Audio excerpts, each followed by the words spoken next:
मनीष सिसोदिया को आबकारी मामले में सीबीआई ने गिरफ्तार किया। फिलहाल वो सीबीआई की हिरासत में है। ऐसे में कैंपेन भी चला आई लव मनीष सिसोदिया, लेकिन इस कैंपेन पर सवाल उठने लगे हैं। आरोप ये लग रहे हैं कि बच्चों से जबरन मनीष सिसोदिया के फेवर में ये चिट्ठियां लिखवाई जा रही हैं। मामला एनसीपीसीआर तक पहुंचा है और वहां के जो अध्यक्ष हैं प्रियांक अरुणगो हमारे साथ हैं। क्या शिकायतें मिली हैं आपको? हमको ये शिकायत मिली थी 27 तारीख को कि दो सांसद हैं संजय राउत और राघव चड्ढा, जो बच्चों की उन तस्वीरों का दुरुपयोग कर रहे हैं जो किसी स्कूल के कार्यक्रम में मनीष सिसोदिया के साथ ली गई थी और बिना उनके परिवार की सहमति के, कंसेंट के, वो उनका दुरुपयोग कर रहे हैं। सोशल मीडिया पोस्ट जो मनीष सिसोदिया के समर्थन में वो चला रहे हैं। हमने नोटिस किया था उस मामले में दिल्ली पुलिस को और दिल्ली सरकार को भी। फिर हमको एक शिकायत बाद में 3 तारीख को मिली कि आतिशी सिंह जो एक विधायक हैं वो इस तरीके से कुछ कैंपेन्स चलवा रहे हैं। हमने उस मामले में भी नोटिस किया। फिर 4 तारीख को हमको एक और शिकायत मिली जिसमें ये बताया गया कि दिल्ली की एक एजुकेशन टास्क फोर्स है जो दिल्ली सरकार की ही एक एजेंसी है, उसके निर्देशन पर दिल्ली में स्कूलों में इस तरीके के कैंपेन ऑर्गेनाइज किए जा रहे हैं और दिल्ली के teachers, principles, head of the schools, in fact school management committees भी वो ये बच्चों को निर्देशित कर रहे हैं, बच्चों को धमका रहे हैं और उसके बाद उनसे ना केवल पोस्टर चलवा रहे हैं बल्कि उनसे नारे लगवा रहे हैं और उनको एक ऐसे व्यक्ति के बचाव में शील्ड की तरह खड़ा कर रहे हैं जो एक शराब के घोटाले में आरोपित हैं और जेल में बंद हैं। तो ये चीजें बच्चों के लिए ठीक नहीं है। किशोर न्याय अधिनियम की धारा 75 और धारा 83 का उल्लंघन है। शिक्षा का अधिकार कानून की धारा 17 का भी उल्लंघन। अगर उल्लंघन सही पाया जाता है तो क्या सजा का प्राविधान क्या है? नहीं, उल्लंघन तो सही है ही जो दिख रहा है।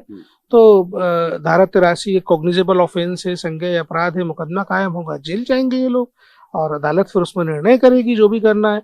शिक्षा का अधिकार कानून की धारा 17 में टीचर्स और प्रिंसिपल्स के अगेंस्ट डिसिप्लिनरी एक्शन होंगे और जो आईटी एक्ट का उल्लंघन है उसमें आईटी एक्ट की धाराओं के अनुसार काम होगा। ये आईपीसी के जिन सेक्शंस का उल्लंघन पुलिस जांच में निकलेगा उनके अनुसार काम होगा। तो ये तो अब कानूनी कार्रवाई है जो होना। पुलिस को भी आपने लिखा है? हमने दिल्ली पुलिस के कमिश्नर को ही लिखा है कि एफआईआर करें, जांच करें और इन सारे लोगों की, ये जो 5-6 लोगों के नाम मैंने आपको बताए हैं, इसमें आतिशी के निर्देशन पे जो आपका शैलेश है, तारिशी है, जैस्मीन है, वैभव है, ये लोग जो ये ऑर्केस्ट्रेट वे में काम कर रहे हैं इनके सीडीआर्स और इनके जो संचार माध्यमों से जो इन्होंने स्कूल्स को निर्देशित किया है वो सारा रिकॉर्ड रिट्रीव करके आयोग में जमा करने के लिए हमने दिल्ली पुलिस को कहा है। तो जो एक्यूज आप बता रहे हैं क्या इनको इंडिविजुअल भी नोटिस है?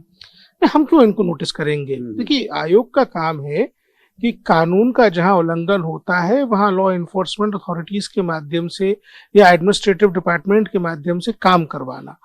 तो हम क्यों नोटिस करेंगे? हमने तो पुलिस को लिखा है, पुलिस एफआईआर करेगी, गिरफ्तार करेगी, हमको सूचित करेगी। कोई टाइम फ्रेम दिया है सर आपने? 3 दिन का। 3 दिन का। कब एंड हो रहा है?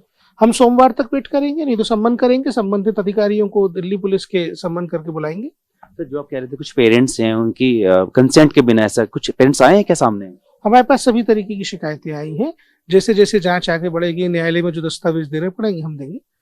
जैसे आप कमेटी की बात भी कर रहे थे, स्कूल कमेटी की, तो एक कन्वीनियर है गजाला, उनके खिलाफ एक इंडिविजुअल कंप्लेंट भी ले ली गई है दिल्ली पुलिस। हाँ, हमने देखिए कई सारी और भी कंप्लेंट जो हमारे पास आई हैं उसमें हमने अलग अलग डीसीपीज को भी लिखा हुआ है जहां हमको स्कूल का नाम पता चल गया है या इलाका पता चल गया है या जिसने ये सारा कोऑर्डिनेट किया वहां पता चल गया है।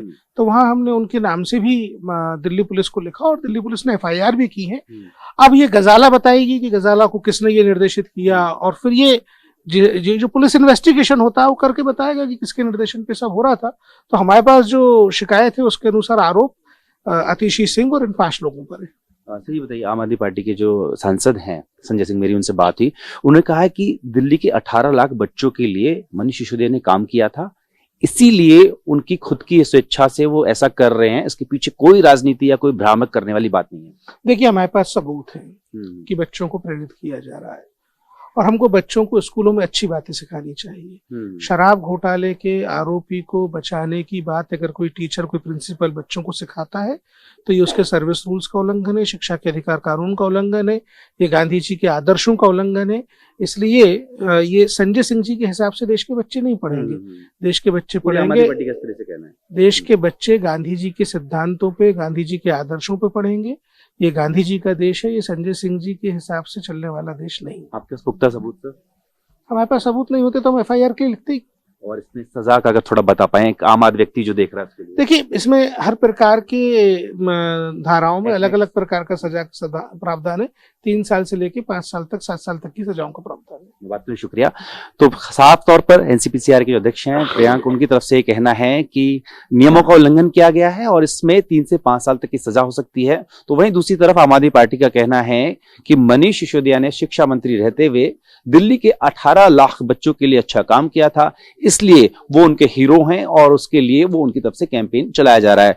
अब देखिए, जिस तरीके से एनसीपीसीआर ने ये दिल्ली पुलिस को कहा है कि मामले में मुकदमा दर्ज करे, जांच होगी, जांच के बाद पता लगेगा कि आखिर दावे किसके सही हैं। अपनी वीडियो से होगी कपिल के साथ जितेंद्र भाटी, टीवी भारतवर्ष, दिल्ली।